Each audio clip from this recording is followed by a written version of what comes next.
ఎవరి అభిప్రాయాలు వరకు ఉంటాయి వాళ్ళ గురించి అభిప్రాయాలు వేరండి. అభిప్రాయాలు వేరు, బలేకున్నారు మీరు. అభిప్రాయాలు వేరు. అభిప్రాయాలు ఉన్న వాళ్ళు ఏ పదవులైనా ఉండొచ్చు, ఏ పదవులైనా ఉండొచ్చు, కానీ టీటీడీ పోస్టులు ఉండకూడదు. మీరు బలేకున్నారు. ఇది క్రైస్తవ మతం నమ్ముకోండి, చట్టవిరుద్ధం కాదు. కమ్యూనిస్ట్ గా ఉన్నవాడు చట్టవిరుద్ధం కాదు, హేతువాదిగా ఉన్నవాడు. ఇప్పుడు త్రిపురనేని మధుసూదనరావు గారు ఉన్నారండి, వీళ్ళకి గురువు గారు. వీళ్ళకి ఇప్పుడు భూమన కరుణాకర్ రెడ్డి గారికి పెళ్లి చేసిన వ్యక్తి. ఆయన మనమేం అనం, ఆయన హేతువాదిగా చివరిదాకా బతికారు. కానీ మీరు అలా కాదు, ముసుగేసుకొని బతుకుతున్నారు కదా. టీటీడీ చైర్మన్ గా ఉండకూడదు కదా. హిందూ ధర్మం కోసం ఏర్పడే వ్యవస్థలు వీళ్ళెవరు కాదు, వీళ్ళెవరు ఉంటారికి. ఇప్పుడు శ్వేత డైరెక్టర్ ఒక హేతువాది ఎలా ఉన్నాడండి? హేతువాది ఇప్పటికీ హేతువాదిగా చెప్పబడుతున్న వ్యక్తి శ్వేత డైరెక్టర్ గా అక్కడ ఉన్న ఎంప్లాయీస్ కి పురోహితుడికి ట్రైనింగ్ ఇచ్చే పదవులు ఎందుకున్నాడు? బేసిక్ గా క్వశ్చన్ సమాధానం చెప్పండి. హిందూ ధర్మాన్ని మీరు చెప్పింది ఒక ఆధ్యాత్మిక సంస్థకి అలాంటి వ్యక్తులు ఎందుకు ప్రధానంగా ప్రశ్న ఒక నిమిషం రమేష్ గారు ఇస్తున్నాను. కానీ ఎవరి వ్యక్తిగత అభిప్రాయాల వరకు ఉంటాయి, ఎవరి నమ్మకాల వరకు కరెక్టే.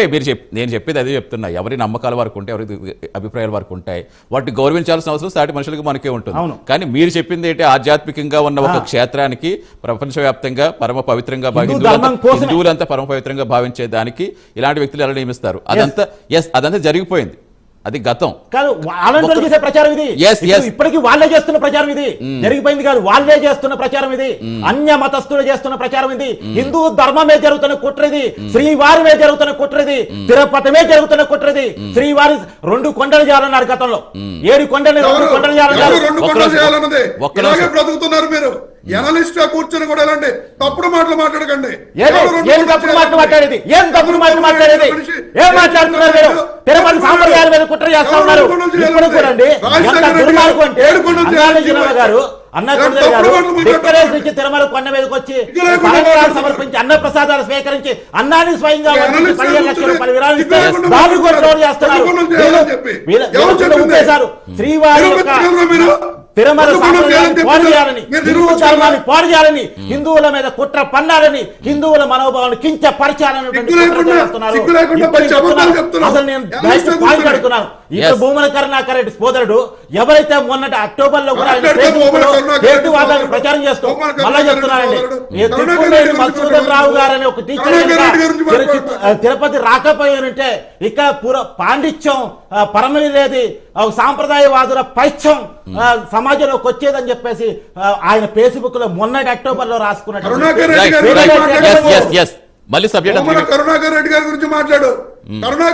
కాదు, ఆయన వాళ్ళ బ్రదర్ కూడా చేశాడండి. వాళ్ళ బ్రదర్ కూడా శ్వేత రెడ్డి గారు హిందువుగా ఉన్నాడా లేదా? ఎవరు? భూమన కరుణాకర్ రెడ్డి గారు కూడా లేరండి. భూమన కరుణాకర్ రెడ్డి గారు కూడా లేరు.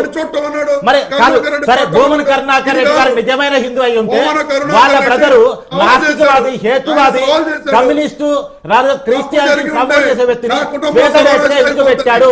ఆయనకి ఇళ్ల స్థలం ఎందుకు ఇచ్చాడు? ఒకవేళ భూమన కరుణాకర్ రెడ్డి పక్కా హిందువు, శ్రీవారి భక్తుడు అయి ఉంటే శ్రీవారిని నమ్మనటువంటి వ్యక్తిని, హేతువాదిని, కమ్యూనిస్టుని ఎందుకు శ్వేత డైరెక్టర్ గా పెట్టారు? రమేష్ గారు ఇప్పుడు ఒక కుటుంబంలో ఎవరంటే నాకు తెలియదు కాబట్టి దాని మీద నేను కామెంట్ చేయలేను. అలా పెట్టి ఉంటే అది తప్పే కదా. ఇప్పుడు భూమన కరుణాకర్ రెడ్డి గారు అనే వ్యక్తి ఆయన హిందువు, గతంలో ఆయన హేతువాదిగా ఉన్నాడేమో, కానీ ఆ తర్వాత హిందువు. ఈ రోజు నేను అదే అడుగుతున్నా. పవన్ కళ్యాణ్ గారి భార్య భక్తు క్రిస్టియన్ గా ఉన్నాయని చెప్పి అందరికీ తెలుసు. ఆవిడ వచ్చి డిక్లరేషన్ ఇచ్చి ఉన్న వ్యక్తి